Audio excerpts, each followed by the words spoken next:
Thomas Schnell, ambasadori i Austrisë në Shqipëri, në një intervistë për Top Channel, shpjegon se çfarë pala austriake synon të arrijë nëpërmjet samitit të vendeve ballkanike në Vjenë, e cila do të zhvillohet në 27 gusht. This initiative, which has been launched by the Federal Chancellor of Kjo iniciativë nisur nga kancelarja Angela Merkel vitin e shkuar ishte shumë e rëndësishme sepse na tregon që i gjithë rajoni Ballkanit Perëndimor mbetet në vëmendjen dhe fokusin e politikave të Bashkimit Evropian. Ky ishte një sinjal i rëndësishëm politik, por tani ky hap i parë është i mbyllur. Dhe në Vjenë ne duam të kemi veprime konkrete për sa i përket rajonit duke prodhuar kështu rezultate konkrete. Prandaj ne mblidhemi të gjithë së bashku në Vjenë. Në Austri ne duam të shohim rezultate konkrete, janë disa.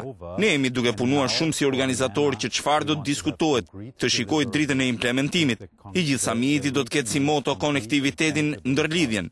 Kjo sepse ne duam ta shohim Ballkanin Perëndimor të gjithin së bashku si një rajon të vetëm. Nëse një investitor i huaj vendos të investojë jashtë, është më rëndësi për atë që të investojë në një zonë me 20 milion njerëz sesa në një vend me 3 milion njerëz. Dhe për këtë ne duhet të krijojmë kushtet e duhura duke investuar në infrastrukturë. Kjo është dhe arsyeja për cilën ne shpresojmë që në Vjenë do të nisim një proces duke krijuar autostrada të reja, hekur rrudha, përfshi përmirësimin dhe modernizimin e rrugëve ekzistuese. And those who exist already to update them and to modernize them. Krahas infrastrukturës, ambasadori i Austrisë thotë se do të diskutohen edhe projekte të tjera. There will be other projects and this is now more connected and not less important. Do të jenë edhe projekte të reja të cilat ato kanë rëndësinë e vet. Në këndvështrimin e Austrisë, shoqëria civile merr një rëndësi, po zhvillohet një punë konkrete për programet e shkëmbimit të studentëve. Në këndvështrimin tim për sa i përket studentëve shqiptar, ata janë të prirur të shkojnë të studiojnë në vendet anëtare të BE-s sesa në vendet fqinje. Kjo nuk duhet të vazhdojë më kështu.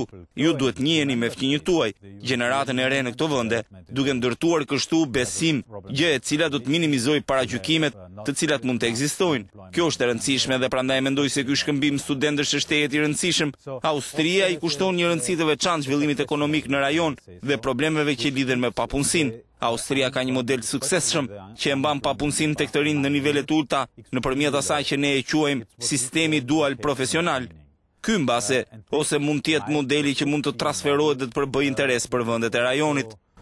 Transferable or interesting for the countries of the region.